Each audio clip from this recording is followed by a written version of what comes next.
start recording, so anyone who asks questions, we are recording this session. Why is that not letting me get rid of the thing? I go do editing now, aren't I? Go away.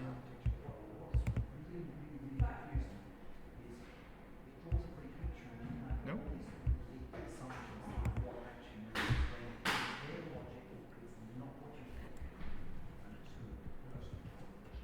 Aha, that's what I wanted. Go away.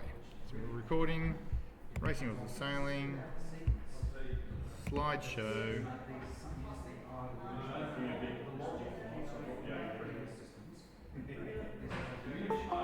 Oops, ding dong. So ding dong normally means someone wants to come in. Or they left. Admit all.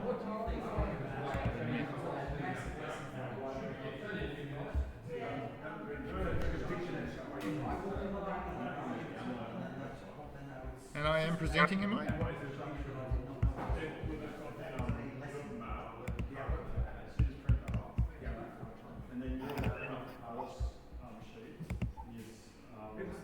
One more minute and we'll go.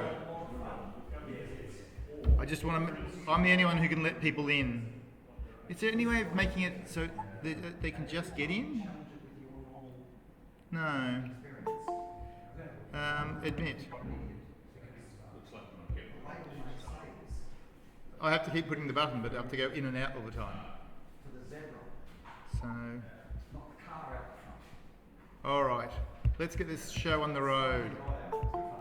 Oh, someone wants to join the call. Look, every time I try and start, someone's going to come. Okay, I'm going to try and start now. If I go here, it hasn't gone beep. Has joined. That's looking good. Okay, starting the slideshow. Welcome everyone here in the room and in the virtual environment to a Racing Rules of Sailing and Coal Regs presentation. A lot of you have seen my little spiel before, but I'm trying to mix it up and keep it quite relevant, and the rules have changed recently in January this year, so we're going to focus on that. And somebody wants in. This is going to be very annoying. Lisa goes bing, admit all. I'm getting very good at this. Sorry, this is going to be disruptive. And I'm recording this one for posterity, so, oh well. Go away, where was I? Was that another bing? That was another bing. Sorry. All right. Oop. Two screens. I need two screens. Now it's gone into a slim mode. What's it got doing here? No. That one there. I've lost everything. Go away. Shall we try again? We'll pretend like, oh, Mark Stacey. Okay, that's the last one I'm going to do. We're going to get going. 5 minutes in. Sorry if anyone else tries to join. We've got to get going. Oh. No, that was someone leaving mid-all. Oh no, there was two people. 1 more minute. Is it doing that pulse thing again? Is it clicking for anyone? No, you're all good. No, we're all good, okay. Just other than the chaos. Okay, I'm going to start. No one's going to join. Here we go. Welcome all here and in the virtual world to the Racing Rules and Sailing and Coal Regs presentation. There's a lot of material in here that some of you would have seen before, but I'm trying to keep this presentation updated and relevant and focus in on different things. I'm going to have a slightly different attempt at doing Rule 18 mark roundings to see if we can simplify that a little bit more. But anyway, let's get on with it. So actually I should just say what I'm going to try and focus on, because we've only hopefully got an hour and a half or something. There's not enough time to go over all the rules in detail. I'm really going to try and teach how the rules work so that you can pick the book up yourself, and if you need to look at the details of the rule, work it out. I'm going to put a lot of emphasis on how you use the rules safely, because the idea of the rules is to stop us bumping into each other is in the fairest possible way, but the safety is the key criteria you want to look at. So, we need rules when boats meet. We have two boats here coming together, and you can ask yourself the question, well, what rules apply to these two boats about to meet? And the first thing you've got to realise is that's way too early, or too late, sorry, to ask that question. When your boats are going into close quarter battle like that, QCB, you already have to have a plan. You already have to know what I'm going to do when I close with this boat. Ideally, you're going to be even further back than that. You're going to have a plan A, you're going to have a plan B before you engage very closely with a boat that's going to act randomly and strangely in ways you didn't expect because it's a boat. And the plan you're going to have is going to be based on the rules, the conditions, and your tactics and strategy to get around quickly. But having a plan before you close is really, really key. And one of the things you got to ask yourself while you're making that plan is, do I actually need a rule? If I'm back here about to close with another boat, I'm on starboard, he's on port coming over there, we're coming together. Well, one of you's going the wrong way. When you're going upwind like this, it's never perfectly even. Port tack and starboard tack are never exactly the right way. One boat's going the right way, the other boat's going the wrong way. And too often we see another boat and we go, oh, I'm starboard, he's on port, I'm going to go exert my rights on him. I'm going to force him into attack. It's like we think it's jousting. The sport's not jousting. The idea is not to get in close with another boat and tangle with them and assert your rights on them, unless you're match racing. In our style of racing, the idea is to sail away from them. And the best way to sail away from them is to go the right way. And in this case, port was going the right way because they're on a slight lift. So the best rule of thumb is to try and avoid needing rules by avoiding to close. If you see a boat on opposite tack and you're coming in, first question is, well, are they going the right way? And if you can't answer that question, they probably are. You're probably going the wrong way. So just tack and avoid that closeness and go the right way. Or if you know you're going the right way, the last thing you want to do is start yelling starboard at them and make them tack and go the right way too. What you want them to do is keep going the wrong way. So duck them and let them keep going the wrong way. Don't engage with the rules just because you can. Tactically and for safety, it's best to avoid that close quarter battle. Now, sometimes when we get marks and obstructions, we get pushed together and we do need the rules. And sometimes, you can't avoid a boat, so you will need to close with rules in your knowledge. And so that's why we're going to teach the rules. But rule of thumb, try and avoid it if you can. It's often faster. Okay, so which rules do we have to apply when we're making our plan? We have the racing rules of sailing, and they come out in 4-year tranches. And so we've got into the 25 to 28 rules. And annoyingly for us here in the Southern Hemisphere that race in summer, they change in January. So last season we had, the rules changed in the middle of our season. So we did some races in the Club Champs in December, we did some in January. In January they were under different rules, that was a bing bong. I'll just do a very quick entry, here we go, admit all, there we go. Look, I'm getting really good at this, hardly disrupting anybody. Okay, cool, that was that. And so the rules changed halfway through our season, and sometimes it's significant changes in the rules. Like there's a pretty significant change in Rule 14, which is the avoid contact rule that came in 25. And you think, 4 years, it's going to last forever, but I bet you 28 comes up pretty quick, and all of a sudden we're going to have another rules change in the middle of the season. Anyway, so we agreed to use the racing rules of sailing between us by being members of Australian Sailing and being members of a race club. And when we agree to doing it, we're agreeing to use the racing rules of sailing between sailing vessels when we're racing, in or near the racing area, when we're intending to race, we are racing, or have just raced. So the racing rules of sailing don't turn on when the P flag goes up. If you're on your way to the race track and you meet another boat that's got to bird you up and they're intending to race and you're intending to race, you're under racing rules of sailing. When you're milling around having your lunch between windward-leeward races, you're under the racing rules of sailing. So it's not just while you're racing, it's in the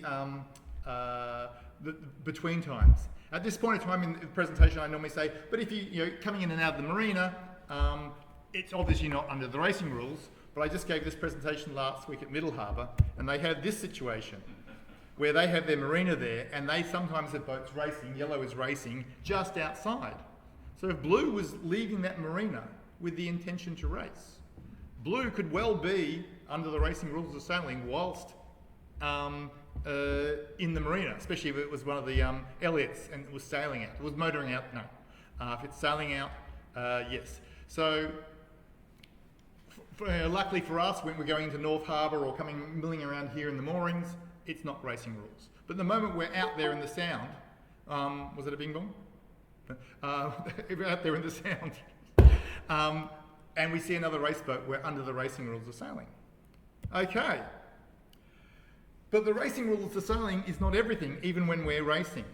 When a boat sailing under these rules meets a vessel that is not, she shall comply with the International Regulations for the Prevention of Collision at Sea, COLREGs. And so that's the racing rules of sailing, saying that if you bump into if you're coming around to meeting another boat, it's under COLREGs, not under racing rules. And the COLREGs have right-of-way rules in them, but they also have other rules in them. So you have to think, well, what does that mean for us when there's non-right-of-way rules? If we're sailing out there on shared water with lots of other boats, it's not just us port and starboard boats coming together here. When we're out there, there's also cruising boats out there. There's ferries out there. There's fishermen out there. There's kayakers out there. So for the non-right-of-way rules and the COLREGs, their boats are always out there. We're not on a dedicated racetrack, like the America's Cup people. So we are always, and even if we shout at the other boats, we're racing, doesn't help you. We are always under COLREGs at all times, even when we're interacting with other race boats. Because there are some rules in the COLREGs, like Rule 5, every vessel shall at all times maintain a proper lookout.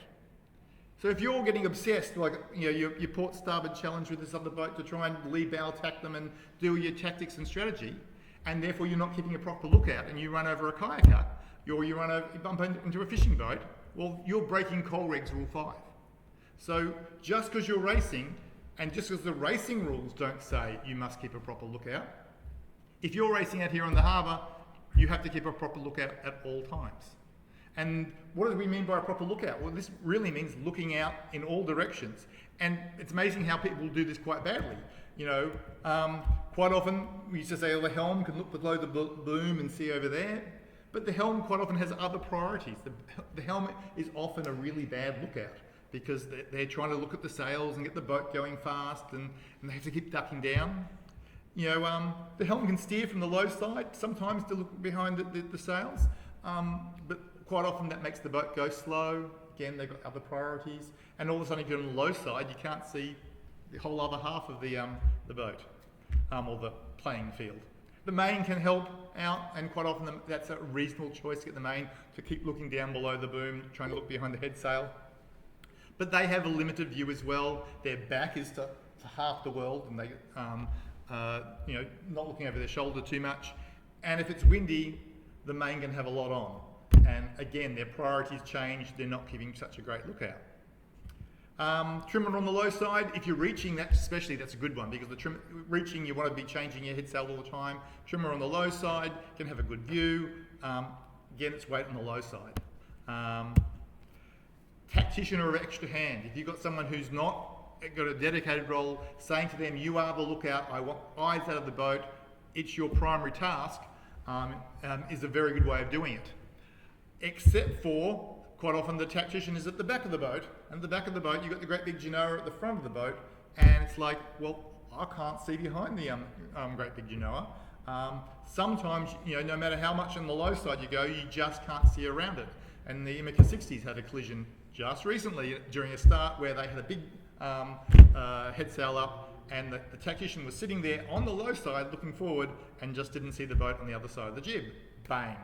So if you really can't see behind that genoa, it's your responsibility under COLREGs to have a proper lookout. And it might mean sending someone forward to look around, get the foredeckie up there and have a look on the side of the sail. We all do it during starts because it's tactically good for us to know where the boats are. And then all of a sudden we're on the racetrack and we're coming up to a fleet of Etchells and we go, oh no, don't get off the foredeck. No, if you're coming up to a line of Etchells on starboard and you can't see what they are, send your foredeckie forward to look around inside your head sail. Sometimes even that's not good enough. You've got a great big asymmetric up from a bowsprit 3 metres in front of your boat to the back quarter of the boat. then standing at the forestay, you still can't see behind that assy kite. And even if you put a little window in it, it's not very good to see. So sometimes you have to do a crazy Ivan. Hands up if you know Red October, Hunter Red October. My movie references are getting really bad. Zigzag, clear your baffles. It's not tactically great, but it's your obligation under Rule 5 to proper lookout. And if you just have to come up and look that side, then go down, look that side, you go, oh, there's no one behind, I'm good. Do that every so often, and you have good situational awareness. Good thing is that allows the helm to see, and the helm's the one making a lot of the decisions, so giving them a first-hand view. So quite often we do, on a spree with our big assies, we'll do a crazy Ivan. Can I just point out as well, the rule states by all available means. Mm-hmm. And so, boats need to be conscious about when we're playing music, because that's degrading one of the yes. means. Likewise, keeping a proper listening watch on your VHF, because things like the pilots and the merchant ships also talk to you by that. And quite often, it's been brought up, making sure that we've got our radios on. So yeah, Scotty's just saying for the recording of those on the call that keeping a proper lookout can involve using technology like radios as a listening watch, so that if merchants or other ships are calling you up, you can hear what they're saying. So that's definitely, I actually get to a bit of technology in a second, because the other thing I want to remember is that the right-of-way boat in any pairing has to keep a lookout as well, because there might be boats the other direction. So don't forget to look around. Don't get fixated on the one boat you're closing with. Look around at other boats coming at you. If you need to, use AIS if it's appropriate, and I shall add VHF listening watch to this slide for next time. Yay. So yes, and the whole point is to assess the risk of collision. So just remember, we are always under coal regs, always under Rule 5, and for right-of-way rules, we use the racing rules of sailing when we're interacting with another race boat.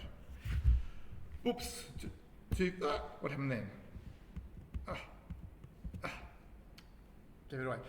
There's even more rules we've got to worry about, because in the coal regs it says, nothing in these rules shall interfere with the operation of special rules made by an appropriate authority, which for us is New South Wales Maritime.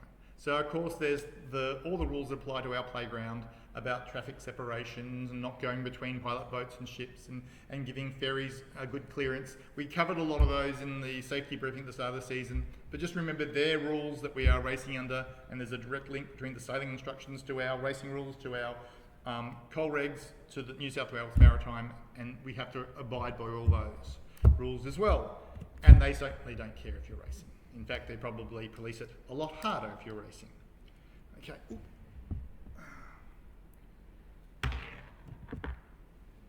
Okay, that's the preamble. Let's get into the actual racing rules themselves, and we're looking at part 2, when boats meet.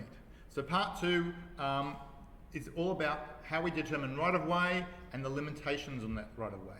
And I stress this every time.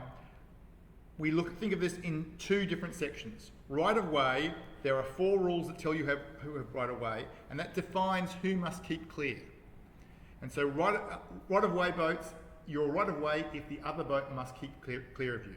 And only 4 rules that you have to worry about. And we'll learn those.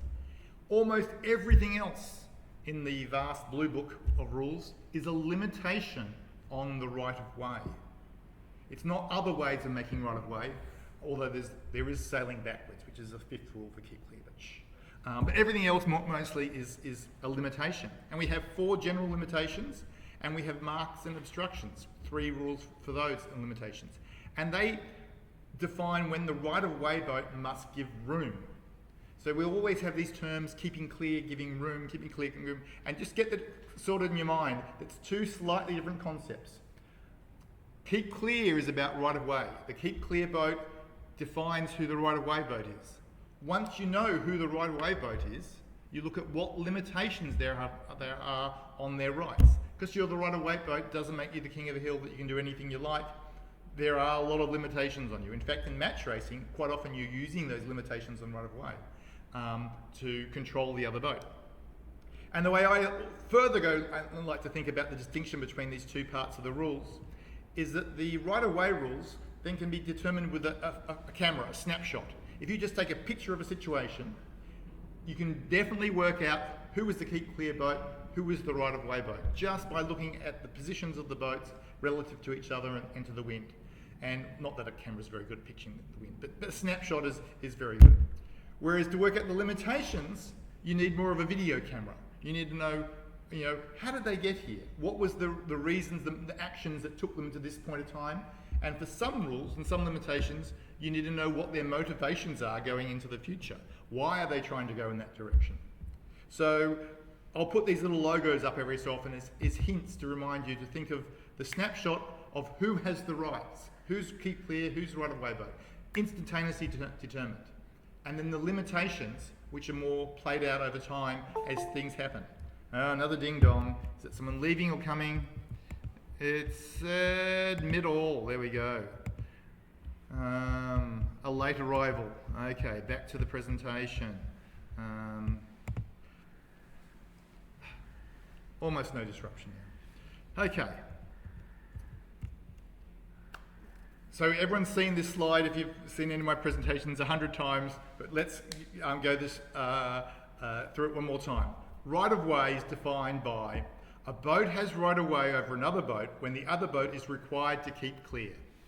The rules love to do it in the negative. So they define who must keep clear. And we have our 4 rules of who must keep clear. On opposite tacks, port keeps clear. Same tack, overlapped, the windward boat keeps clear. Same tack, not overlapped, astern keeps clear. While tacking keeps clear. I'm not going to go into details of these particular 4 key rules. Hopefully we all have a moderately good understanding of them. When we get to question time, if you've got some concerns about them, we should be able to go through them in a bit more detail, but we'll also use them a bit in the examples as we go through the rest of the rules.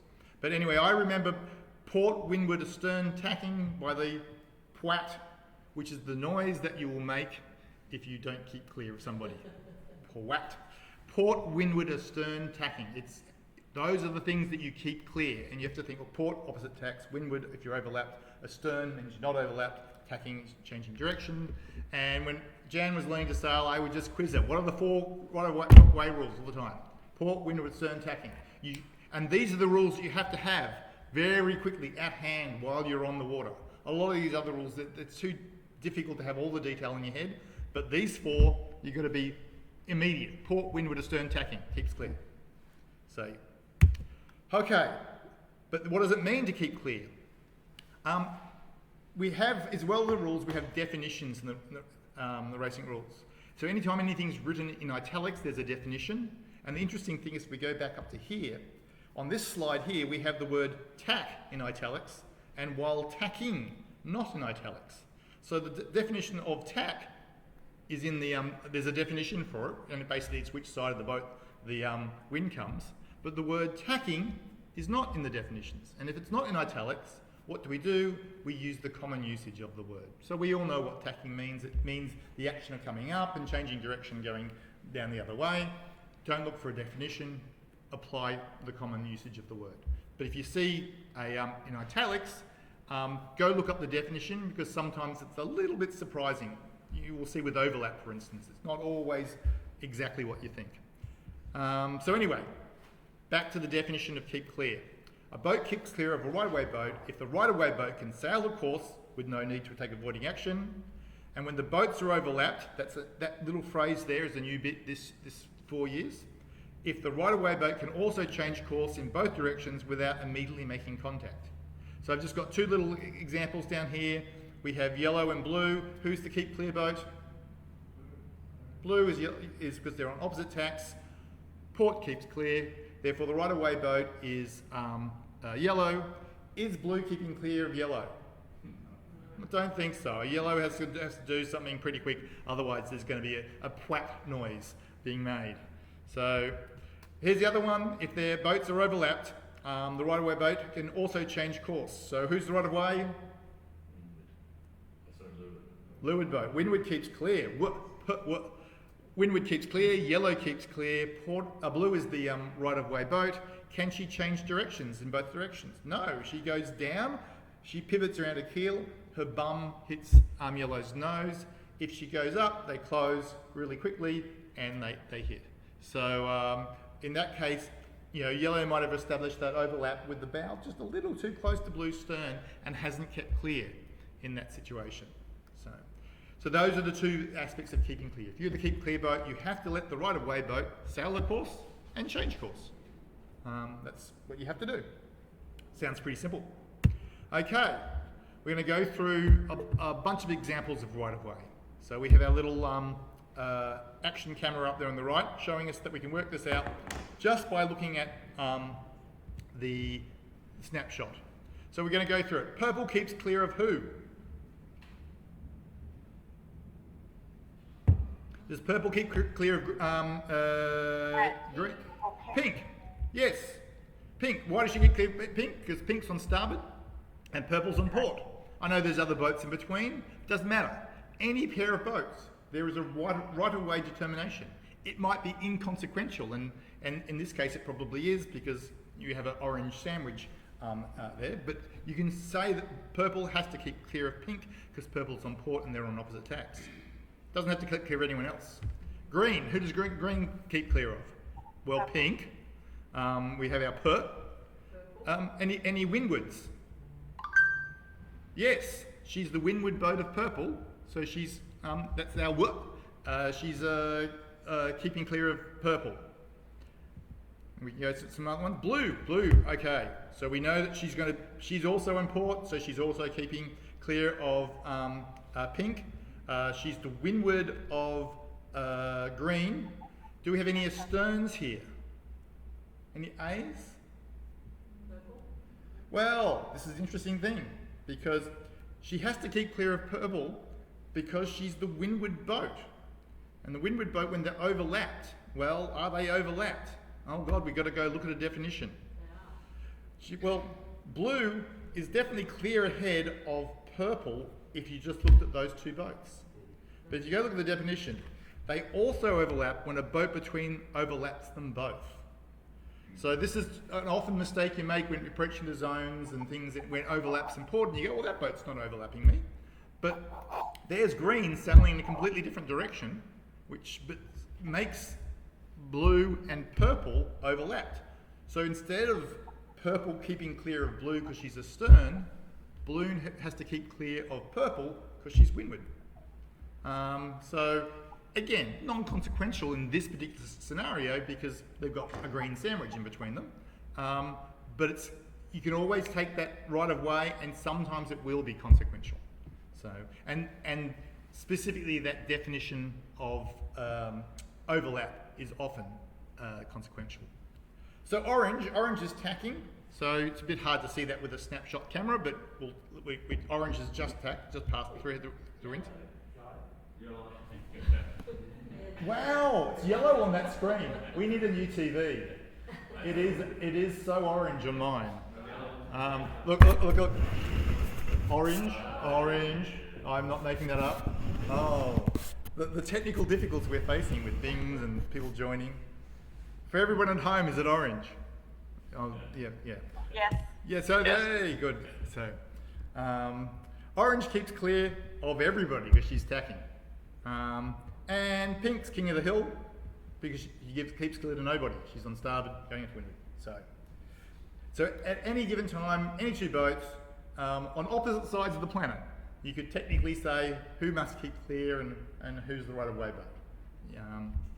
boat. Okay, so let's do a quick little summary of that with how port, windward, astern tacking, opposite tacks on port keeps clear, overlap, windward keeps clear, astern keeps clear while tacking keeps clear. I want to relate that to the coal regs because we're always under coal regs, and if we meet a non-racing boat, we have to apply coal regs. And under coal regs, a sailing vessel shall give way to another sailing vessel when there are opposite tacks on port. So the same thing. Same tack to windward, same thing. Your pwat is the same. But they don't have the concept of being astern, they have the concept of overtaking. So overtaking a vessel gives way. And so an overtaking under the coal regs is the whole process of approaching from behind, passing next to them, and then pulling away in front. and during that extended period of time, you must give way under coal regs. And even if you're a sailing vessel overtaking a motorboat, under coal regs, overtaking vessel must give way. And so, because sometimes when we're racing, we hear, someone shout, overtaking vessel keeps clear. Well, keeps clear is a different thing to give way, and it's not in the racing rules. It's only for coal regs. We have it works similar, but it's a very different way of, as you go from astern to overlapped, then going from overlapped to clear ahead, and instantaneously the right of way changes as you do each of those transitions, and then we have limitations that limit your right of way as those transitions take place. So it's it's very similar outcome, but different in the way it works.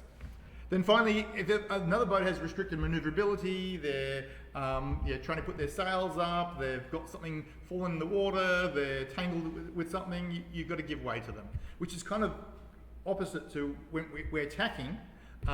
We have to give way to everybody else, which is, if you think back in the days of square rigs, when you were tacking, you were probably restricted manoeuvrability because your sails are all over the place and things. But the biggest difference between the coal regs and the racing rules of sailing is the difference between keeping clear and giving way. Because they're similar concepts, but there's a really important safety distinction between the two of them. And the key thing is, to give way, a give way vessel shall take early and substantial action. So here we have blue and green. Green's a cruising boat, not racing. Blue is a racing boat. Who is a right of way boat? Green. She's on starboard, blue's on port. So therefore blue, as our racer, goes, I'm gonna just, give up my minimum distance. I have thinks I have to keep clear of them. I'm just gonna, bear away at the last moment and miss their dinghy with the kids in it by millimetres, centimetres. And there's screaming from the kids, everyone's scared. The dad on the green doesn't know whether he was keeping clear or not.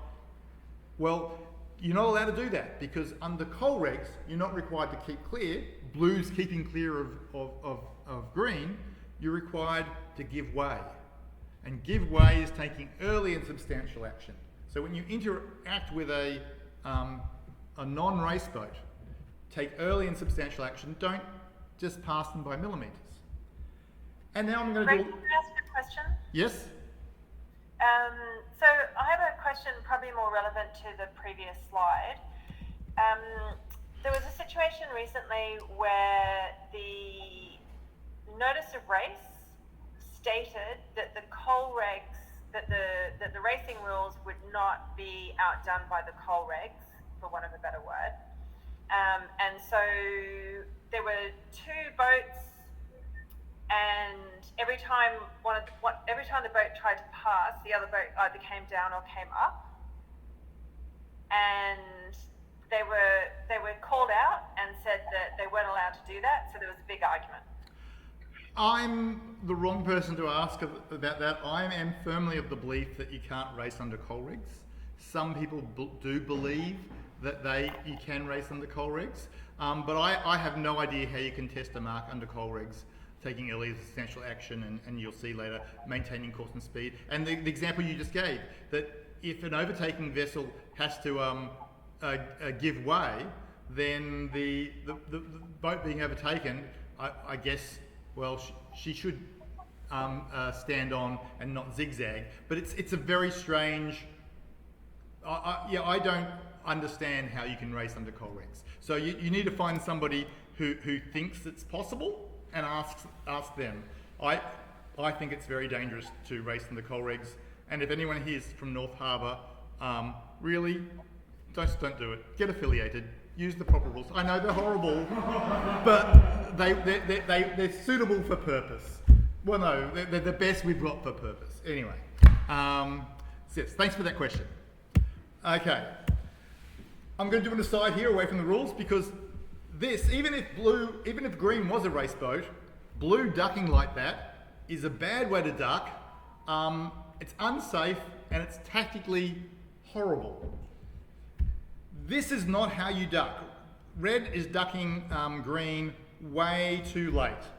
She's doing too big a duck too much. She's getting very close to green, but it's not working out very well. It's a big change of direction, a lot more work to let the main off a lot more and then to bring it back because you're doing a big change of direction.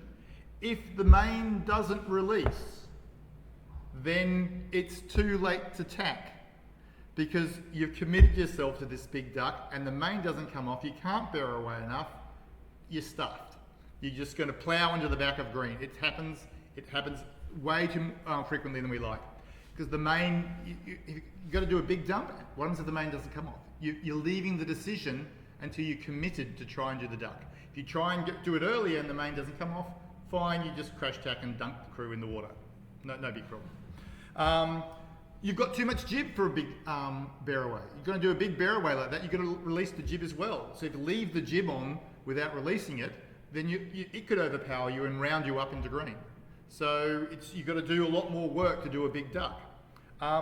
Then you've passed their transom by centimetres, but you're going the wrong way. You're going 90 degrees to where you want to be going at high reaching speeds, and you overshoot and you give up lots of ground. So it's just not a way to duck. This is how you duck. An early smaller duck is much better. Whilst you're thinking about it, the main sheet's uncleated. It's in your hand, ready to dump. You release, you go early, and it leaves the option to tack. If the main doesn't come off, then you go, oh fine, I'm just going to tack and get the crew and the rail wet. It's not a problem. Because it's a small bear away, you can leave the jib where it is. You don't have to put someone on the low side. It's less work to do, less ropes to grind back in. You come up, once you bore away a little bit early, it's very quickly that you realise I'm now going behind them. Now, once you're committed to going behind them, you can come up slowly and pass as close to the transom as you like, because you're now in control. The mains come off, you're not overpowered, you're going behind them, come up as you like, and you can leave centimetres behind them, unless, of course, they are the Colreg's boat, in which case you're going to leave a lot more distance between them. As you cross behind them, you spend a lot less time in disturbed air, so you just poof through their wind shadow, and you're coming out fast, going upwind, and you use that speed you picked up by reaching to burn it off by sailing a little bit higher than your target speeds until you're at your target speeds and down you come. And if you compare the two different ways, the big late bear away is further distance. It's a bigger S. So you're travelling further distance, you're coming out low at the wrong angle. If you do it less distance, less work, coming out higher and faster, your duck, you're going to come out much more advanced than if you did the big duck. So that's an aside from the rules, but it's too often I see people doing bad ducks. So if you're ducking a Colreg's boat early and then come up a little bit, if you're ducking a racing boat, duck early and come up and by all means miss their transom by centimetres. Okay, now we're getting to the next phase. Now we've talked about keeping clear and right of way. Now we're going to look at some slides of what it means to not keep clear. Who's right of way boat here? Blue. Blue is on starboard, yellow is on port. Has yellow kept clear? No, it's things. So we can use our camera here, we can say instantaneously we know that port tack, rule 10, must keep clear, right of way boat is blue. Is that the end of the story? Do we know everything here? Oh yes, yellow has to be disqualified, she didn't keep clear. Well, blue probably should have tried to avoid that. Well, definitely, because a good man knows his limitations. Old movie references, come on. Yes? A good sailor always knows their limitations. Once you've determined right of way, you have to work out what's the limitations on right of way, and avoiding contact is one of the limitations we're going to see that's on right of way. And so I asked AI to fix this slide up for me, and they did this. Is that any good? Except for it missed the word out. AI fuck up. So anyway, so we're now going to look at limitations. And limitations are the ones we have to have the video camera. So instantaneously we know that yellow is the keep clear boat, blue's the right of way boat, yellow did not keep clear. But were any limitations involved? How did they get here? Let's look back, roll back time and see what was happening. Well, here we are earlier on. Yellow is still port tack, keep clear boat because they're opposite tacks. Blue is still right of way. But we see that the wind here is a little bit to the left. and actually yellow is crossing. Might be a close cross, but she's, probably going to get across. You're thinking, oh, yep, I'm going to go for it. So, she's going for it, and the wind's come back to centre, and she's knocked a little bit. She's still kick clear boat on port tack. Blue's still the right of way boat, and Blue's taking that lift and coming up to her. But now, something else comes into play. Blue is changing course. A right of way boat that changed course must give room to the keep clear boat to continue to keep clear. And in this case, probably yellow's got room. She could probably, no, she tacked, it'd be too late. Yellow's probably committed now at this stage to trying to cross. Not much she can do. So, Blue has to really give her room to do that now because Blue has changed course. If Blue hadn't come up with the wind, Yellow would have been easy across.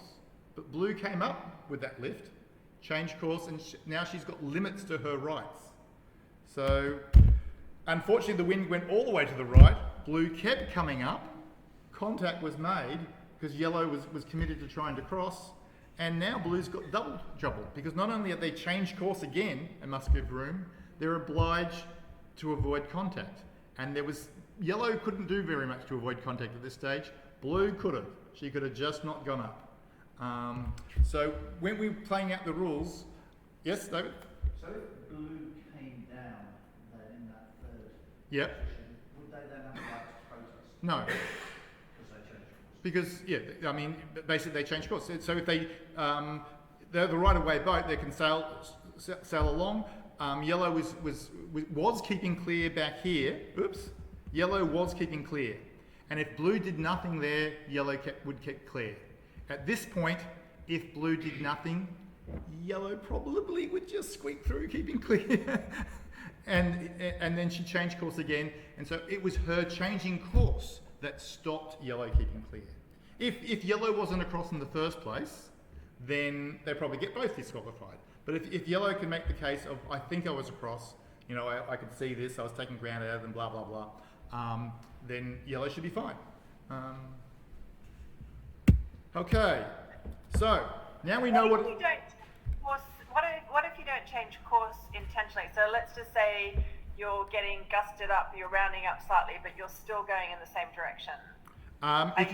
If you're rounding up, that's a change of course. The rule doesn't care about the motive of why you're changing course. If you're out of control, you're still responsible for your boat's actions. And so if the right-of-way boat, if you change course, you shall give the other boat room to keep clear. So, yep. Which is again, going back to my original slides of why, if you can avoid going to close quarter battle with another boat, especially on windy days where you might round up, it's really good to avoid going into close quarters, even if you're the right-of-way boat. Because if you round up and hit them, you change course, and you can be to blame. Okay, so yes. Sorry, Greg. What is the etiquette when you are the right-of-way boat and the other boat's on port? You are both going in the right direction because one's going up, one's going down, and you call starboard on them, and they turn around and call. You've got to avoid a collision. Ooh, that one there is if they call back, you've got to avoid a collision. That's not that's not. If they have time to yell that, they have time to put the helmet over. They have to be trying to avoid a collision. They can't do nothing. The keep clear boat is obliged to try and keep clear. So they have to be trying something. What they can yell back at you is hold your course. That's a valid response if someone yells starboard, because quite often someone's yelling starboard and they're just following the wind and they don't realise they're coming up or changing course. So reminding them of their obligation not to change course can be a valid. Well, I mean, there's no hails in the rules anyway in this regard, but it can be a valid thing to shout back. But saying avoid contact, I would just, if someone shouted that to me, my response would be protest, red flag, and it's lay down misere. It's like, what actions were you taking to avoid contact? I was telling the other boat to avoid contact. Boom, out. So yes, if someone Okay. next time someone shouts out to you, just protest them straight back. It's Okay. Yep. Okay, we now know that limitations can apply when you're with the right-of-way boat. There are 4 general limitations, and we're going to go through them in my standard simplified way. Again, these are quite detailed rules, which if we had a lot more time, we could drill down into. In question time, we can. We will drill down into some of them, especially number 1. You avoid contact if it's reasonably possible to do so. When you acquire the right of way, you shall initially give room to the other boat to keep clear. So if you suddenly become a right of way boat through your own actions, you acquire right of way, you can't instantaneously expect them to teleport out of there. You have to give them a little time to react to you gaining rights. They don't have to anticipate you gaining rights. If you're the right of way boat and you change course, you shall give room while you're changing course for the other boat to keep clear. And above proper course. Basically it says if you're overtaking the leeward, you shall not luff. It's never above proper course. It's never 17. It's like, if anyone has said proper course to me, I'll just say, oh, it's better tide over there. Oh, it's more wind. I was sailing towards new wind. Graham, I don't care if you don't like my assy that I have to push you up there. I'm sure there's better tide over that way. It's very hard to I mean, occasionally it is 17. 17 is to stop blatant overlap luff. Anyway, I digress. Contact, acquiring, changing and above are your 4 general limitations that apply to the railway boat. I remember it with CACA, because you'll be in a lot of CACA if you don't know your limitations. That was a bing bong, I can't be bothered. Sorry. Yeah, that's our 4 limitations. So as soon as you've got your port, windward, astern, tacking down pat, you know those, then your limitations are the next 4 rules you should have immediate grasp while you're on the water. Because you go, oh, I'm right of way boat, what can I do? Well, I can't change course. Oh, I've just become right of way boat. I've got to give them a chance to keep clear. So you've got to remember your limitations. A good sailor knows their limitations. Okay, we're going to drill down into avoiding contact a little bit more now. This is rule 14, the prime limitation on the right-of-way vessel. If reasonably possible, the boat shall avoid contact with another boat. Here we have port starboard, blue's on starboard, green is the keep clear boat because she's on port, on opposite tacks, blue's yelling starboard at them. If this goes horribly wrong, bang, goes to the protest room. Too often in the protest room, I'm sitting on this side of the desk, the blue and green are sitting on the other side of the desk, and you hear the testimony, I yelled starboard and then we hit. Well, that's not good enough. Because you are obliged to do something more than yelling starboard. Yelling starboard is not avoiding contact. Yelling starboard is just yelling. You have to do something. So better would be I yelled starboard, and then I realised, they couldn't get the main sheet off, they couldn't do this, so they weren't keeping clear, they weren't tacking. I put the helm hard over, but it was too late, and we hit. So they've done a crash tack and they've hit transoms. So a lower impact crash, which is better. And also they're now doing something to try and avoid 14. And they don't have to anticipate that the other boat's not going to keep clear. And so sometimes you make errors of judgment. You need not to act until it's clear the other boat's not keeping clear. And then they might be acting like they're going to until the last moment. And at the last moment you go, ooh, they're not. And it's too late. But still the best thing to see is I yelled starboard, they were not keeping clear, I tacked to avoid a collision and hailed protest. That's the intention we want to see from 14. If you're the right-of-way boat and you want to win in the room and not get yourself disqualified as well, you have to come to the room and on the water you have to be acting in such a way to show that you are trying your best to avoid a contact. Sometimes it's not possible, but when you get to that room, you have to show that you did every effort you did, and that's the best outcome of I avoided contact and I yelled at protest. Yes, Scotty? Having never been to a protest before, we just run a GoPro on each boat, would that not take out most of these arguments? No, because it's amazing when you're sitting on a protest panel. The first thing that's amazing is how the two different parties have completely diametric views of the same incident. And then the second amazing thing is when people bring video evidence, how the two different videos can have amazingly different views of the same incident. Because angles and distances are really hard to judge. Those wide angle lenses make it things. Some protest committees will look at a video and take it into account. And there are certainly cases where it's clear cut. It helps you what happens. But too often it's hard to judge angles. It's hard to judge distances. It's not a GoPro in every boat doesn't necessarily help.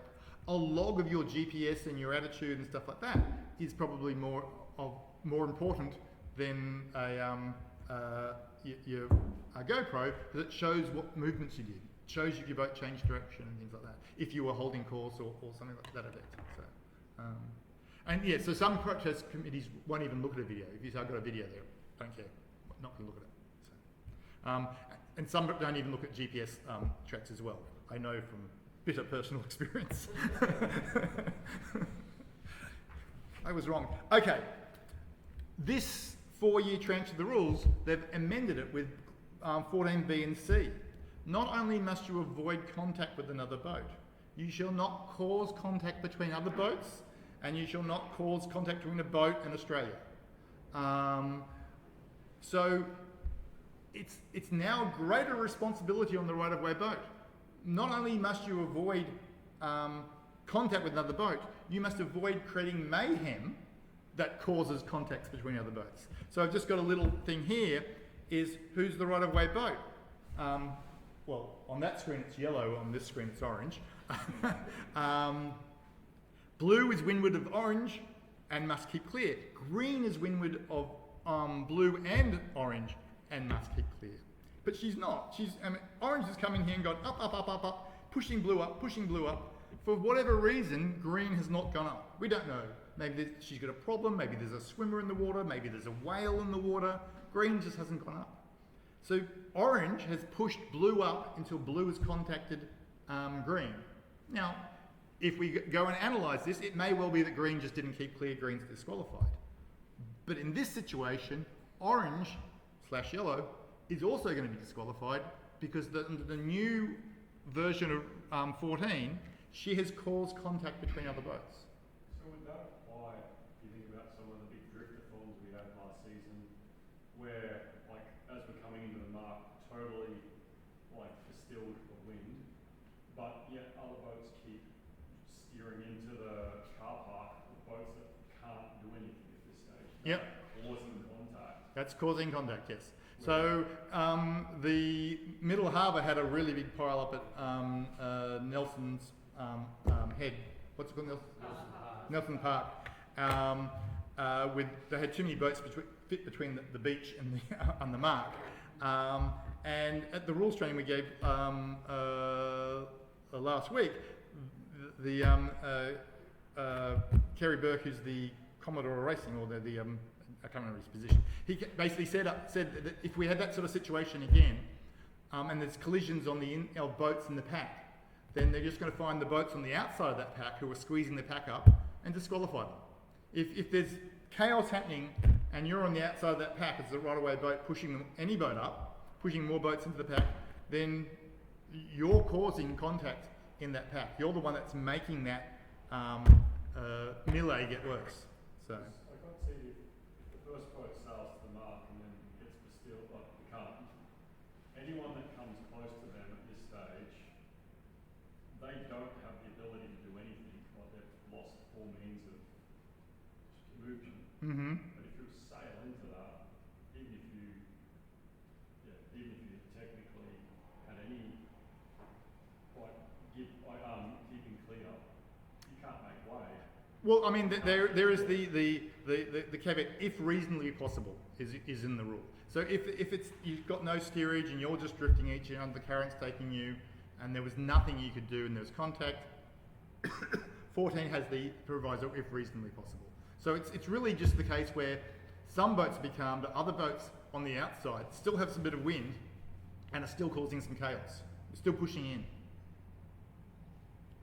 What are you calling the boats? When you're on the inside so they get crushed, what am I calling? Apart from foul language. Well, if you can't go up, You just say, if there's other boats on the other side, you say, I have an obstruction here. So I can't go up, I've got obstruction. And you say, you say you have to give me room, avoid contact. There you go. Someone said you avoid contact. Don't hit me.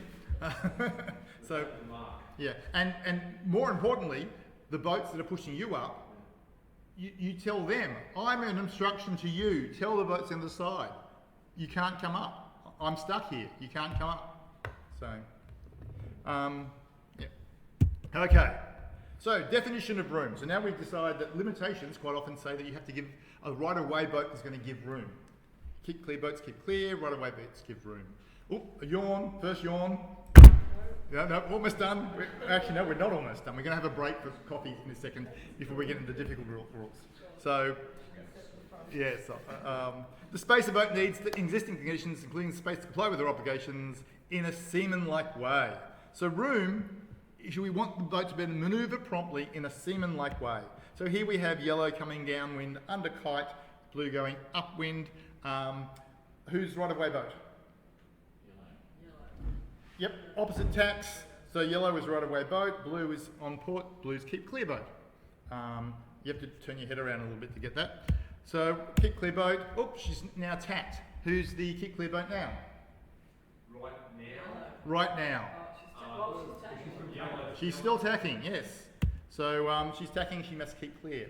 So it's the T of your quat.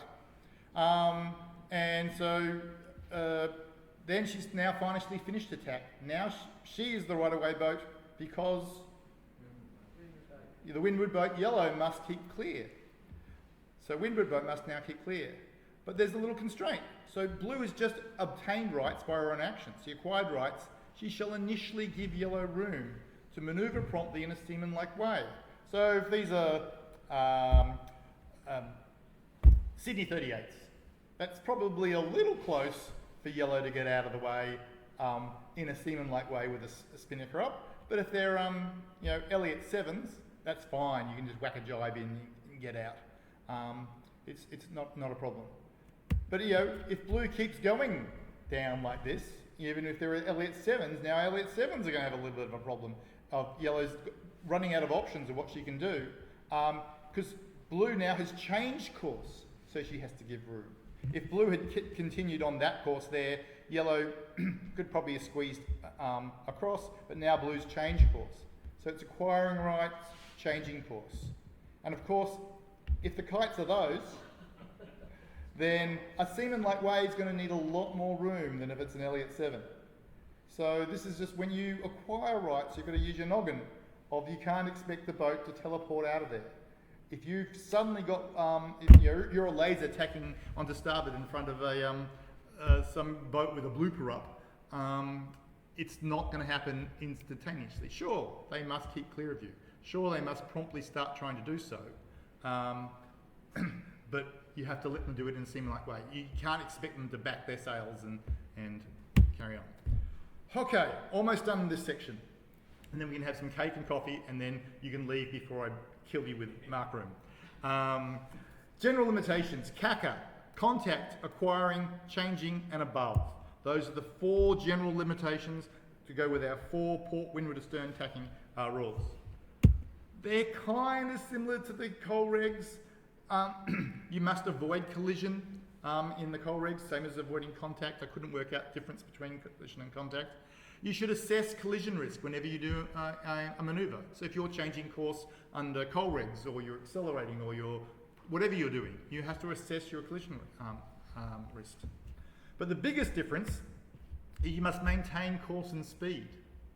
As the right-of-way vessel, you must let the give-way vessel give way to you. They have to take early and substantial action, and you have to let them know that that's going to work by maintaining your course and speed, which, as race boats, is difficult. Here we have Green, our little cruising boat, who narrowly escaped the close duck earlier on in the day, coming back from her excursion. The nerves are almost settled. And Blue, the race boat's now coming downwind, probably got the spinnaker up or a big assy. And now Blue is the right-of-way boat, because Yellow is on opposite tacks. Port must keep clear. So she must keep clear. So, okay, the green does the right thing, does a big, the wind changes, green does a big bear away, has done early substantial action, but our race boat blue has gone, oh, I've got this little knock here, I'm going to take it down. I'm going to take the puff and zoom on down, and oh God, they're taking the dinghy by millimetres yet again. Well, under coal regs, you're not allowed to do that. Because, yeah, it's tactically great on racing rules, you're going to take every puff, you're going to zigzag downwind, whatever, but under coal regs, you must maintain your course and speed until that interaction is over. So when green has done their early and substantial action, you have to not chase them downwind and miss them by centimetres. Hold your course. So. Right. Okay, with this little picture, we're going to take a little break. That's 1 hour, not too bad. We've got cake and coffee over here. I then have rules 18, 19 and 20, which is mark room, obstructions and tacking in and obstructions. I will not blame anyone for leaving. I mean, that 1 hour is a good solid hour, but if you want to go through those rules, we'll do them after a 10-minute break. Whew. There we go. Thanks, Greg. Yep, come back in 10 minutes if you like. The question that you asked was about coal regs. Yeah. Overtaking the boat and the boat in front changing course. Yes, they should. But that was maintaining course and speed. Yeah, they should. So they can't. Yeah. So, I mean, the boat in front does that. They're in deep.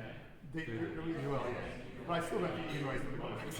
well, I was going to say, except after dark, offshore. They used to race under coal regs. Yeah, they used to do it. Yeah. Do we do it still? I think it's fine because you don't have marks. It's really but good marks. they deliberately make it. I don't think they do anymore. I haven't seen it in sailing instructions for a while. That's interesting. That's how we used to do it. Yeah. Dark coal regs. Yeah.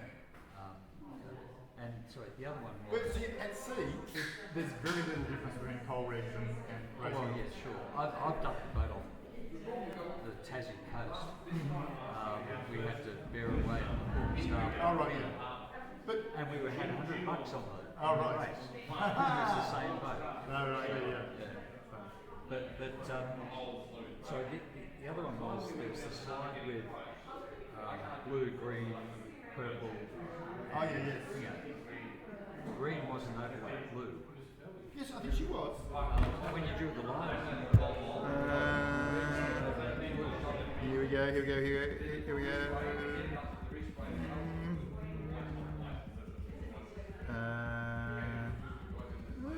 there's lots of good stuff putting out. Oh. This one. Yeah. So, oh yeah, she's clear astern of blue. Yeah, she's quite right. Oops. I need to get these down. Oops. Okay. You're right. Green is clear astern. I shall fix that right now.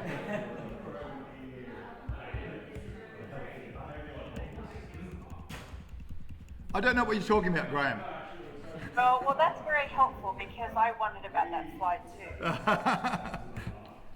I'm sure it used to be like that.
Okay, everyone, let's take our seats.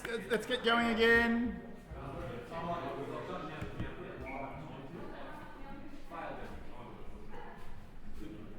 We have a live update here. There was a correction at halftime on this slide earlier on where we had blue was overlapped with purple because green was overlapped between them.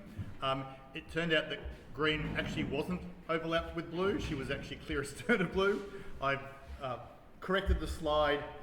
Now green is overlapped with blue and green is overlapped with purple because she's clear astern of neither, and therefore purple overlaps blue. So that's a halftime correction. Thank you, Graham. I'm sure green was there before. I must have accidentally moved her. We all did one. Yeah, exactly, yes. I never would have made such a mistake like that. Okay. We all thought that, Graham. Yeah. No one wanted to embarrass me. Okay, so now, and I'm going to try and, in 35 minutes, you can all just walk out of the room because this is going to get very long.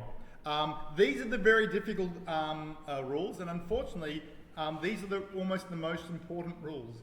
Because marks, the whole thing about going racing is we go around marks, and it's where you don't get that option to not close with another boat because you're all got to get around the same mark. So the fleets concentrate at marks. And obstructions, well, you really don't want to hit Australia. That really ruins your day. So these are all very good safety rules, and unfortunately they are kind of the most complex rules. It's helpful when you come to considering these rules to not get bogged down on these rules until you're really good with your plat and your cacker. Get your port, windward, astern tacking, contact, acquiring, changing above as your 4 general limitations, and you need to have those really at hand, easy to understand. And then you can sort of dive into these rules. And they are limitations. So what these mostly are limitations on the right-of-way boat. If you were just the right-of-way boat, you can go around the mark because you're allowed to sail your course and change directions. The mark room rule is all about limiting the right-of-way so that if a keep clear boat is trying to get around a mark, the keep clear boat has some chance of, if they got there substantially ahead, they can still get around. So that's the idea of these rules, they're limitations. So good man always knows his limitations. I just said all that.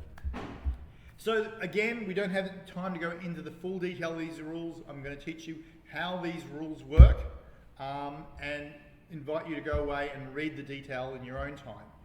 These rules are as easy as 1, 2, 3 because they are all structured the same way.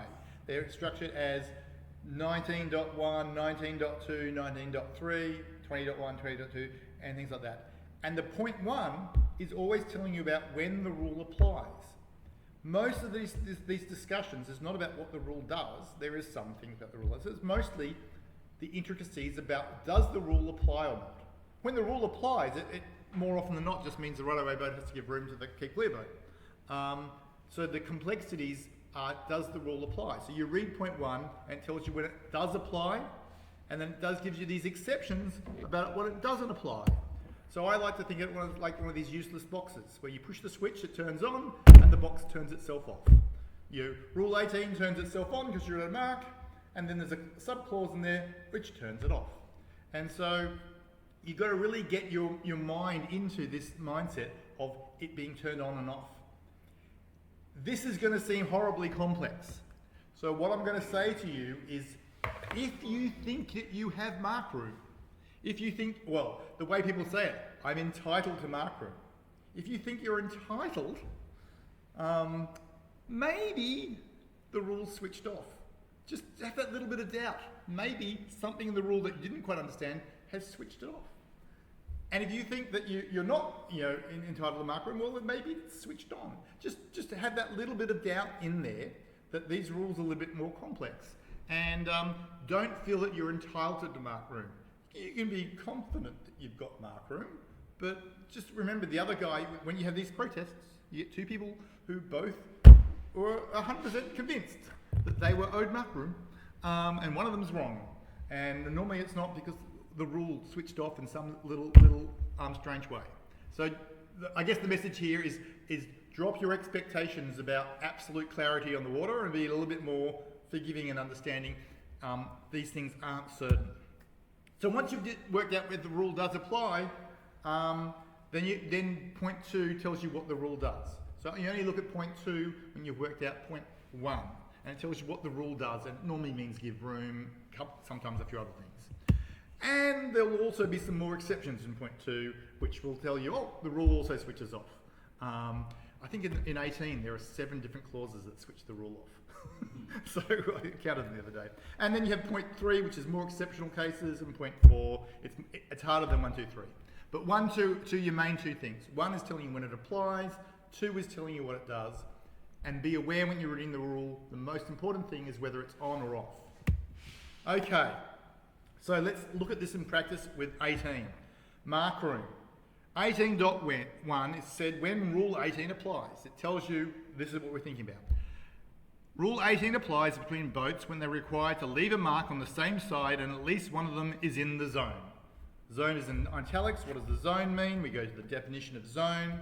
The area around a mark within a distance of 3 hull lengths of the boats nearest to it. So there we have. This tells us when 18 applies. Here we have 2 boats. There's a zone approximately 3 boat lengths of the boat nearest to them. Does 18 apply to these 2 boats? No, because they're not, at least one of them is not in the zone. So easy. It does not apply. Little red X there. Okay, they've moved it forward a little bit. At least one of them is in the zone now. Does Rule 18 apply? Yes. Great, we've got it. If only it was so simple. Because our useless boxes come in.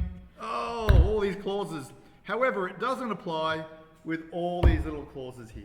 So we're going to go through them, and some of them are very obvious, and some of them are a little bit, more marginal. If you can't remember them all, just have that little bit of doubt of maybe I don't have mark room after all. I think I do, but maybe don't. And be a bit more forgiving if a boat comes inside you. So, between boats on opposite tacks on a beat to windward. It doesn't apply on boats on opposite tacks. So here we have boats on opposite tacks. So if boats are on opposite tacks, it doesn't really matter how they got there, or who was first to the zone, or who tacked first. Doesn't matter. Rule 18 does not apply to boats on opposite tacks. No one has mark room. Green doesn't have mark room. Orange/yellow doesn't have mark room. Rule 18 doesn't exist for these 2 boats because they are on opposite tacks on a beat to windward. Unfortunately, if they're coming downwind and you're on opposite tacks, Rule 18 does apply. So basically, in an upwind gate, opposite tacks, there's no mark room. Downwind, on opposite tacks, there is mark room. So that's one of the key things you have to remember. Okay, then there's this other esoteric one. Between boats on opposite tacks, when the proper course at the mark for one but not both of them is to tack. The only thing I can think of is some sort of reaching mark where purple just bears away and orange has to tack. So it's not a clear-cut case, a bit wobbly. It doesn't apply. So again, a little bit of doubt, maybe mark room doesn't apply. So between a boat approaching the mark and one leaving it, well, that's a good one. So it's obvious what you think about. Someone's already rounded the mark and you're still approaching to it. Rule 18 doesn't exist between those 2 boats. It might have before blue had rounded the mark, but doesn't apply anymore there. And then finally, if the mark is a continuing obstruction, oops. Oh, my slides are out of order. Oh no, we've got these ones here first. How about these 2 boats? Does 18 apply to these 2 boats? Well, the zone is the area around the mark within a distance of 3 hull lengths of the boat nearer to it. So Wild Oats is a little closer to the mark than Baccara here. And so therefore the zone actually is all the way back there. So in this case, if the boats are of greatly different sizes, the zone can be not exactly where you expect it. But of course, Baccara is a much faster boat than Wild Oats. So in this situation, Baccara is going to overtake. And Baccara has overtaken Wild Oats. And as she overtakes, now Baccara is nearer to the mark, that big zone disappears, and now you're back into little zone, and Rule 18 switched off. So it was on, until Bakara overtook, and that's off. I mean, again, these are unlikely circumstances, but there's that doubt I'm trying to raise, that sometimes it switches on, switches off. It's not always apparently clear. There's mechanisms we have to resolve the doubt, and I'll go over that, but I'm just trying to make sure you don't feel entitled to mark room with absolute certainty, and maybe just give that boat on the inside of you a little bit more leeway, because it's a complex rule. Okay, finally, if that mark happens to be an island, then it's not it's a continuing obstruction, and Rule 18 never applies at a continuing obstruction. Rule 19 applies, because hitting the mark is more repercussions than doing a turn, because you've run aground. So Rule 18 just doesn't apply if you're going around an island. And so we have interesting ones like Shark Island, where we round Shark Island YA mark, then we round Shark Island. So the two corners of the island, one has a mark on it, which is not a continuing obstruction, Rule 18 applies. But then you go around the next corner, it's got another pylon there, but it's a cardinal mark, so that counts as part of the island. It's now a continuing obstruction, and Rule 18 doesn't apply. So, again, just trying to say, don't be sure, element of doubt. Now, this is the horrible part. Now that we've worked out all that effort to work out 18.1 when mark room applies, we have this word a mess to tell us what it means for 18 to apply. So we really have to, I invite you to go and read this in your own time, but I'm going to pull out the most important part here, which is when the first of two boats reaches the zone, the outside boat shall give the inside boat mark room. In actual fact, you can even leave out the first part and say, the outside boat shall give the inside boat mark room, is a good summation that you can take away. If you don't understand, or you haven't remembered all this rule, just think, if mark room may apply, if there's a chance mark room may apply, the outside boat shall give the inside boat mark room, and you're going to be pretty good. Just, if someone puts their nose inside you, go around the outside. Round the outside. If someone's arguing that you need to give a mark room because an overlap is established, like, it's your judge on distance to my judge on distance. I didn't assess that we were within 3 boat lengths based on your boat size. So it's more than that. It's like, if you really want to haggle the 3 boat length zone, it's skipper A's judgment of where the zone is versus skipper B's judgment where the zone is, and how they can present their judgment to a protest committee 3 days later and convince them of where they were on the water with GoPro cameras that have weird angles and do bad distances. It's a very hard thing to do.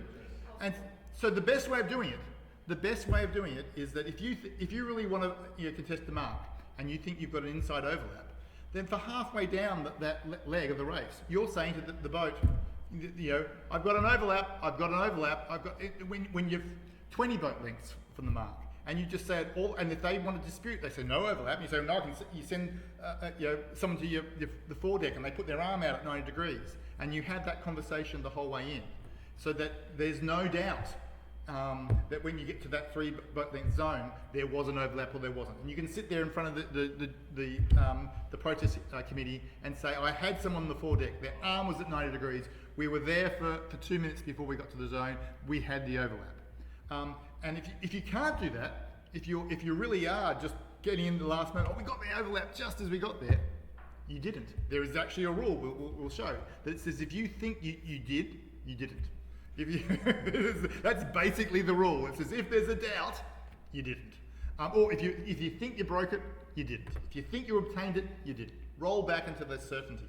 And so the best thing to do is have that conversation with the boat as you're a long way out from the mark, and that way they can't dispute it. So. Yeah.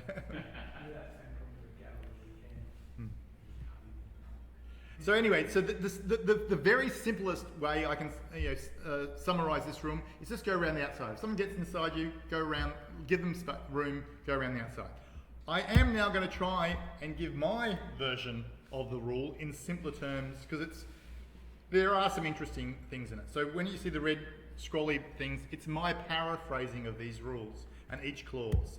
So 18.2 clause A, the boat that was outside, point 1, or astern, 2, at the zone goes round the outside. So that's, the 18.2 is about the lingering rights you get. That's when you win the zone, so I'm entitled to mark room for the rest of the zone, is that concept. So it's what happens at the stone stays in the zone or something, I don't know.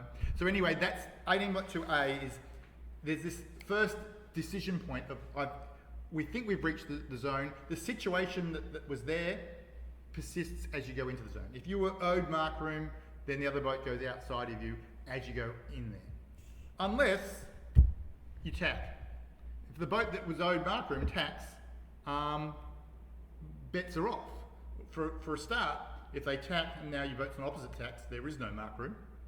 18 doesn't apply to boats, other things. If you both tack, then 18.2c says the boat currently outside goes around the outside. So 18.2c is the instantaneous rule. If two boats just happen, teleport in there and they're both on the same tack, they're inside the zone, then you go around, the outside boat goes around the outside. 18.2a is the special one. I've won the zone. I got to the zone and I was overlapped, or I got to the zone and I broke the overlap, and that lingers in. But it turns off if you tack. And then there's clause D, is that if you have to give room unless it was impossible to do so. If someone establishes an overlap and they try to say you got to come down, let me get in there, and there's 20 boats outside of you, or there's Nelson Park Beach outside of you, and you can't do it, you can't do it. So there's nothing in these rules that say that you have to conjure something out of the impossible. And then finally there's the rule of saying if there is a doubt that the boat was outside or astern at the zone, then they weren't where that doubt was. You assume they didn't. You go back to when there was certainty and just go around the outside is the thing. So around the outside is the great simplification, but if we want to go into these details, and so let's see how that works. I'm going to do a couple of examples. Port rounding example. Unfortunately, we don't do port roundings here, but here we have an inflatable orange mark that we're going to go around to it. Blue has underlaid it a little bit. She's just on the ley line. Might have to shoot the mark to get there. Green has laid it nicely. Who's the keep clear boat? Green, windward. Who's the right of way boat? Okay, is one of them in the zone? 18 applies. Who has an inside overlap? Blue. So blue is due mark room. She's entitled to mark room. But blue, so she can sail up, room to sail to the mark, room to round the mark, around she goes, and room to leave the mark astern. That's what mark room allowed her to do. But she was the right-of-way boat the whole time. She didn't need mark room. Green was keep clear. She could have pushed green up as much as she liked. Green wasn't owed anything. She could luff green to a standstill if she wanted to. She's a right-of-way boat. She's allowed to change course. She change direction, so long as she lets green keep clear, which green could easily do.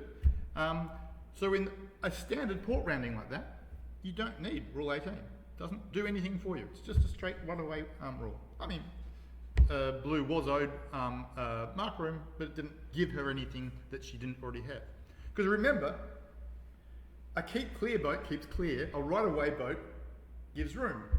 So if green was keep clear, she can't give room, she's keeping clear. You can't keep clear and give room, you just keep clear.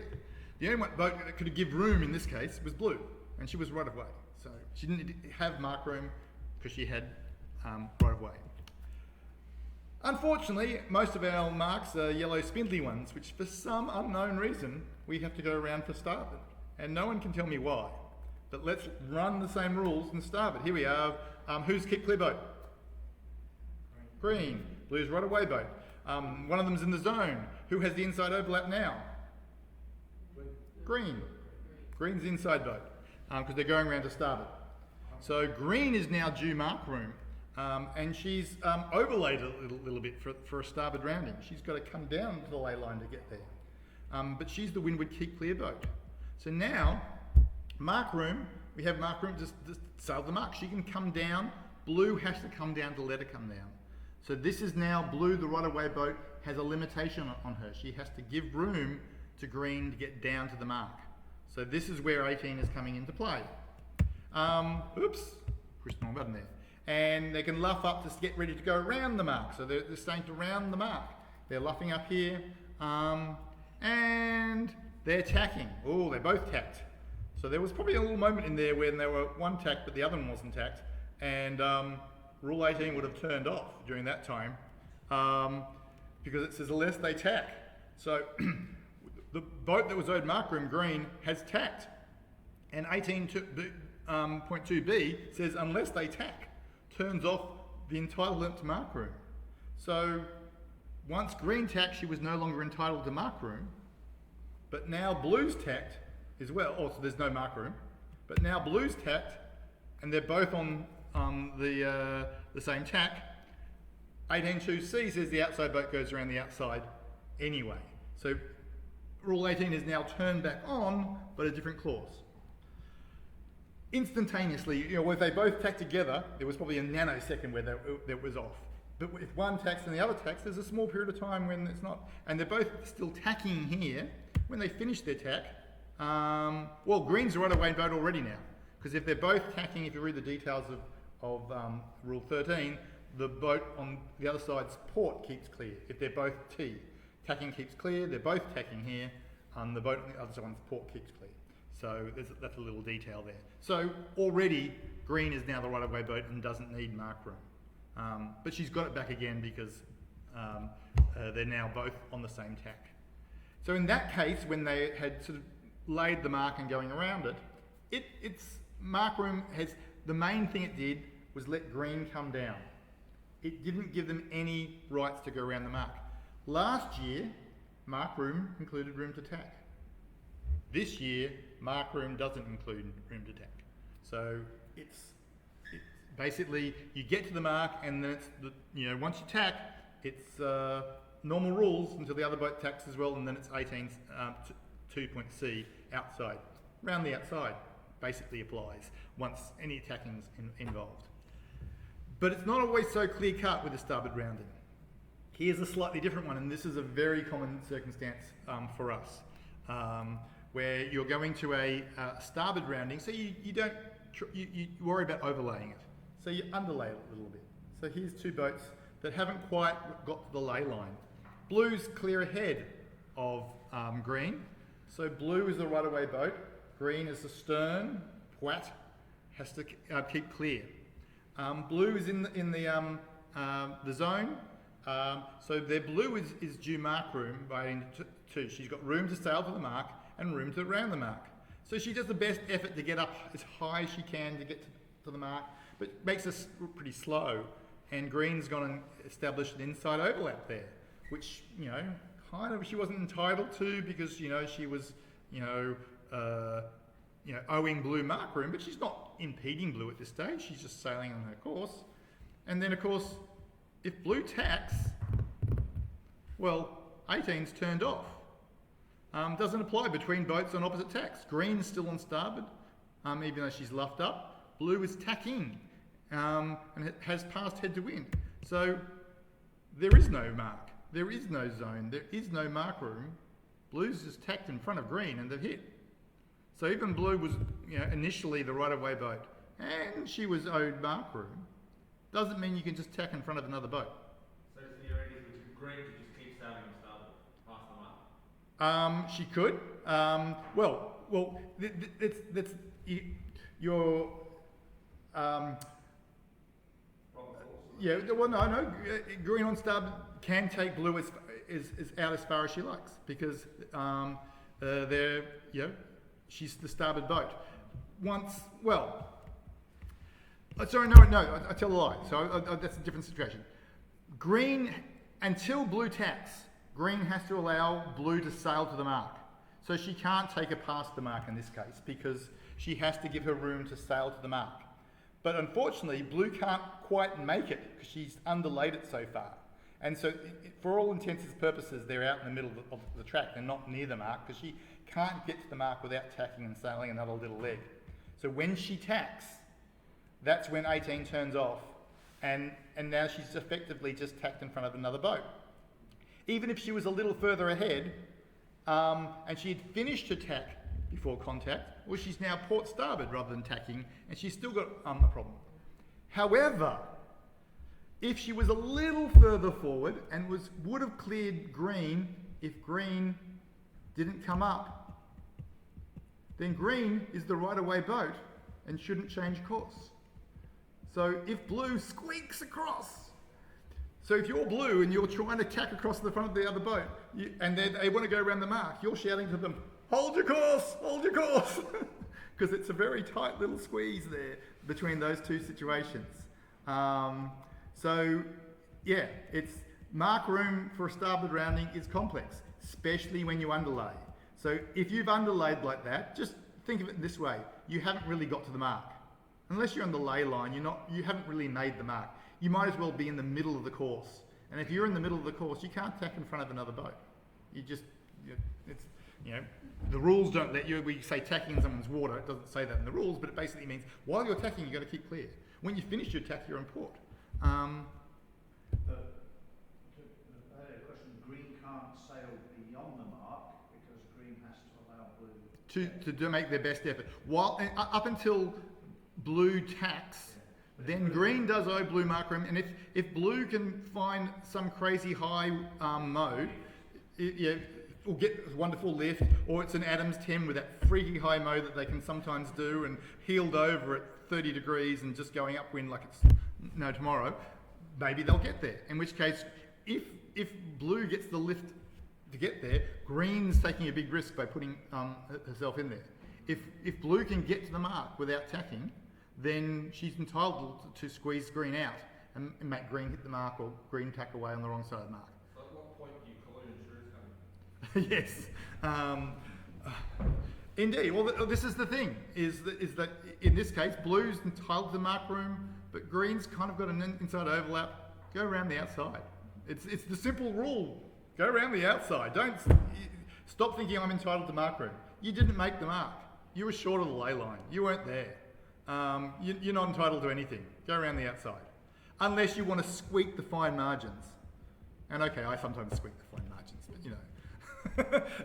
But sometimes I've gone the wrong side of the mark to avoid a collision. So yes. Okay. Whew. So that's mark room. There's the two big clauses, point 1, point 2. Both of them are quite long. Thing to take out of one is it does mostly apply, but there's quite often it doesn't. So just don't feel that you're always entitled to mark room. Have an element of doubt, and that doubt should make you more forgiving to a boat that gets inside you. And 18.2, it basically comes down to the boat outside shall go round the outside. And yes, there is the rule that the first or the boat that has the overlap or doesn't have the overlap at the 3 boat length in the zone can carry that through to the mark, but more often than not you don't need that because of right of way. Okay, and the interesting thing is that we don't put zones around obstructions, and you'll see that it's very similar to obstructions. You have to give a boat room at obstructions, and we don't seem to need that 3 boat lengths at obstructions. But anyway, an obstruction is, I'm looking at the time, we'll get through this, an object that you can't pass without changing course substantially. If you're within one hull length of it. An object that's designated by the rule. We might say the junction bell is an obstruction, or something like that. An object that can be safely passed only on one side. Australia, a headland, a jetty. An area or line in a rule that boats are prohibited from entering. The bombora, the cardinals around that. Moorings. These are all areas that we say we're prohibiting entering. Crossing another club's start line when they have their flag up saying they're active starting or active finishing. See your start line, they've got a blue flag or orange flag flying, they're active. It's a line that you shall not cross. It's an obstruction, and you can treat it as an obstruction and ask other boats for room to not be pushed across it. And then this wonderful sentence. However, a boat racing is not an obstruction to other boats unless they are required to keep clear of her, or if Rule 22 applies. Rewriting that. A boat racing is an obstruction if other boats are required to keep clear of her, or they're capsized, aground, or rescuing another boat. So basically, boats can be obstructions. A boat racing, that's if you're on port and there's a starboard tacky coming at you, she's an obstruction to you. You have to keep clear of her. So you can say to other boats, I need room to keep clear of this obstruction, the starboard tack boat coming at me. Or there's a boat that's capsized aground. You say, I've got to keep clear, have room. So you're going to bet flop over on the starboard, you've been called port and starboard, there's a guy below. What do you call? What do you call the guy who's obstructing you? You come to obstruction, you call him like you have to tack. You tell the little bloke. You are, or that's rule 20, room to tack. It's a different, because tacking takes a little bit more time. There's a separate rule for it. But if you have to tack an obstruction to avoid an obstruction, we've got a rule 20 in about 7 minutes. It's a different rule. So when we have 19.1, when rule 19 applies, I might try and skip through this a little quickly. 19 applies between two boats at an obstruction, except when 18 applies between them. So if it is a mark, and the obstruction is a mark, or the obstruction is another boat overlapped with each of them. And that's shenanigans that was happening. They added that. I'll try and explain later. However, at a continuing obstruction, rule 19 always applies and rule 18 doesn't. So if it's a mark, it's not an obstruction unless it's an island, in which case it being a mark doesn't matter. It is an obstruction. So a little complex. Here we have two boats. They're both on port, coming downwind, and the orange, or yellow for you guys, is about to hit the big thing. Is that an obstruction? And does 19 apply? Yeah. Yes, it does apply. So it's orange/yellow has to make a move to avoid it. But if that was a mark, does it apply? No, it doesn't apply because we've said it's a mark. If we make our marks big and mobile objects, we just have to get around them with rule 18 and hope we don't hit them. So that's the rule switching itself off again. But if it was an island, it switched itself back on again. Because if it's an island, we really don't want you to hit it. We're happy for you to hit the junction bell, but we don't want you to hit Fort Denison. So it's back on again. It's an island or an obstruction? It's an area that you have to keep clear of, so it's an obstruction. So it's we say you're not allowed to sail inside the cardinals. It's an interesting one in terms of the line between the cardinals. You can sail in there and sail out of there, but technically that line is the obstruction because you're not meant to sail in there. So there's two aspects of the rules there. That if a boat wants to say that's an obstruction, they can call it an obstruction and not be forced to sail in there. And if they do sail in there, someone else can protest them and say you didn't sail the course because you sailed in prohibited waters. So you, once you've gone in there, you're basically out of the race because you haven't sailed the course, prohibited waters. Yes, maritime rules as well, exactly. Yeah, so it's the line between the cardinals is the obstruction. Sorry? And common sense rules. Right, exactly. So, and another boat can be an obstruction, except for if it's this is when the obstruction is another overlapped with each of them. When you get these situations like this, there were some shenanigans which I can't quite understand, and so if the blue can't be an obstruction in that situation if there's other boats. But orange is an obstruction to blue, but blue is overlapped with each of them, so she's not. Yeah, let's not worry about the detail. So once we've worked out that great. The ferry lane behind the start line is an obstruction. Yes. So once we've worked out that 19 applies, what does it mean for 19 to apply? So 19.2 tells us what it means to apply. A right-of-way boat may choose to pass an obstruction on her port or starboard side. The right-of-way boat is allowed to choose which way she goes. But when she chooses, if the boats are overlapped, the outside boat shall give the inside boat room. So basically, if blue decides to go to port and luff orange/yellow up, then off she goes, blue's inside boat, nothing, 19 doesn't matter.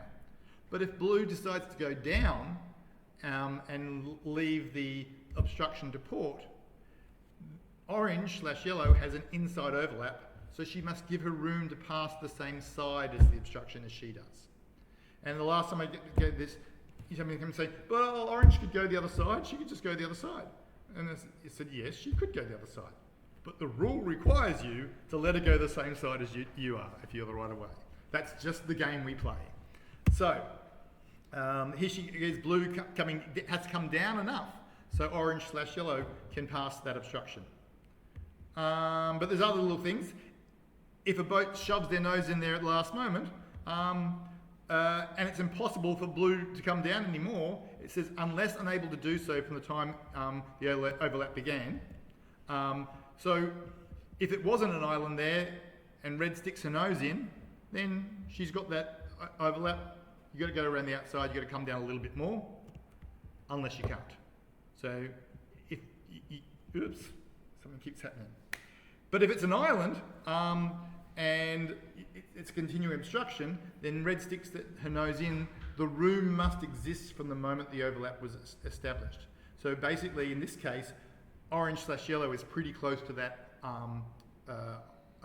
island, so therefore red's not allowed to come in there.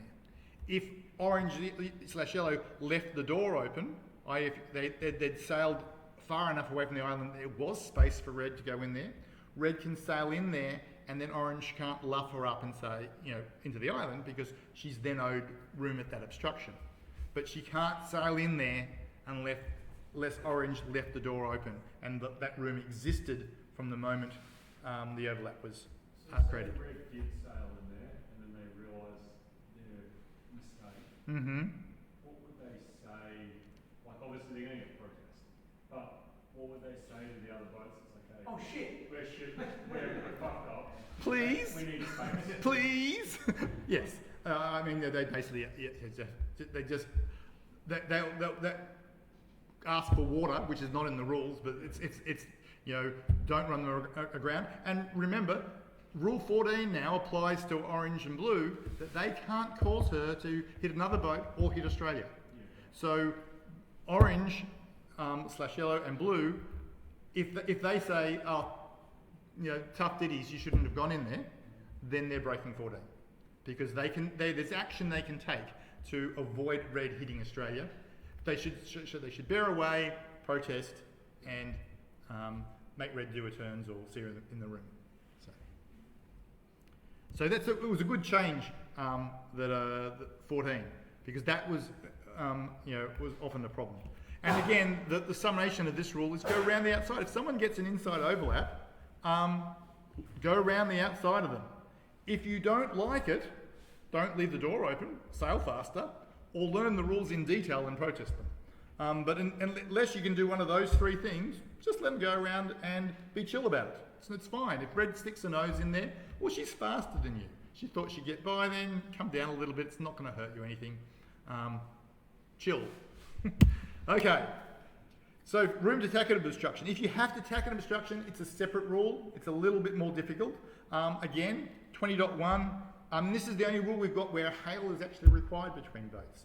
And we're going to finish this before 9, we are.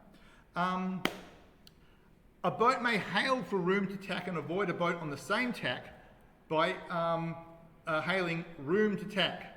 However, she shall not hail, turning on and off again, unless a substantial course change is required. Well, that's the definition of an obstruction. And she's sailing close hauled or above. If you're not sailing close hauled, then you've got options to get out of there. You can luff up, you can bear away. This only really applies to boats going upwind. So, and in addition, she shall not hail if the obstruction is a mark, and a boat that is fetching it would be required to change course as real final hail. Someone's already passed the mark. So if it's the Shark Island example, and you're not making it and they are, you can't hail for room to tack because it's a mark of the course. So in these two boats, blue's not making it, needs room to tack. It's not a mark. The rule does apply. Orange/yellow can be hailed for room to tack. If she calls water, is this calling for room to tack? Well, last year that was good enough. Hails could have been in any language that someone's going to roughly understand. It allowed, if they understood what you meant, it was a hail. This year, and for the next 4 years, you actually have to use the words room to tack. So don't shout water. Water is the, oh, I've screwed up, please give me room so I don't run aground, shout. If you want them to tack, say room to tack. Is what you want to do. And I tend to say, I'm going to have to call for room to tack soon. I'm really going to have to do it soon, to give them a little bit of warning, to which they don't have to react, and until you say those words, room to tack, and then they have to respond. So that's no longer in the rules. Room to tack, I say room to tack. So here, two boats coming downwind, it doesn't apply downwind. It doesn't make sense for one of them to tack there. Room to jibe doesn't exist, because you always sail deep by the lee. She's got room at obstruction downwind. Blue can sail as deep as she likes, and orange/yellow has to let her sail as deep as it like by rule 19. But there's no room to jibe rule. What else? Well, but unless they call it a mark, in which case blue here can't hail for room to tack because it's a mark of the course. So she's in a little bit of trouble here. She might have to luff up and try and go slow, or if she's really lucky, oh look, there's a starboard tacker coming in. If she's really lucky, she can call room to tack now because the obstruction is the green, not the island, and she can say room to tack there. But if she's really, really stuck, then what should she do? She should just call room to tack anyway, because you'll see how that works. So now we go to 20.2, responding to a hail. After a boat hails, she shall give the hailed boat time to respond, because there could be other boats outside her that she has to, call room to tack to, room to tack to, room to tack. Because then once you called room to tack, you are now obstruction. Blue is now an obstruction to orange, and she has to say room to tack to the boats outside of her. So you have to give a reasonable time for them to respond, which is why I start giving them advance warning. I'm going to call room to tack soon. And a hailed boat shall respond even if the hail breaks 20.1. So if they, in that situation, here it's a mark of the course, and Blue's got herself into a world of trouble, and she's got so close she can't even bear away, her only escape is to tack, she should still call room to tack, and Orange is going to have to respond even if it breaks 20.1. And she just calls protest and responds. So, but she still has to not run boat aground. She still has to do one of the two responses. And just call protest while doing so. And her responses have to be one of two things. She shall tack as soon as possible, or she shall hail back, you tack, and avoid her. And give the other boat room to tack. So she can think, oh, well, I've got a shallower keel, I can go in closer, I'll duck her. So she's got to do one of those two things. She either has to tack away, or she has to say, you tack, and duck her, and go in a little bit closer. And then really importantly, when Blue's has hailed for room to tack, Orange has responded. Blue can't go, ha ha, I've got a lift, and sail on. Blue has to immediately tack. If you've called for room to tack, the other boat's responded, you must tack. Don't care if you got the lift from heaven and you're now going on a knock, you must tack. Otherwise you'll get protested. Okay, oh wow, we're going to have 5 minutes to spare. Summary. Pwat, you can use your instantaneous snapshot of the situation to work out port, windward, astern tacking keeps clear. But once you know who's right of way, because who keeps clear, you have to know your limitations. CACA, contact, acquiring, changing, above. Those are your 4 general limitations that limit your right of way. Round the outside. The complex rules, you can just simplify them. If a boat gets inside you, just go around the outside. Really easy. And finally, you're always under coal rigs. You're always under coal rigs. Keep a lookout. That slide, I should have just done that slide. Didn't need anything else. Just remember that slide. We're good. Questions? No. Surely not. Pretty boats. Here we go. There we go. Look at pretty boats. Oh, it's a pretty boat. It's really nice. And it never breaks any rules. So anyway, we can do questions. We can do questions for 6 minutes. Any online questions? Well done, Greg. Thank you very much. I exhausted the questioners. Yay! Thank you, Greg. Thanks guys for listening. Okay, stop the recording.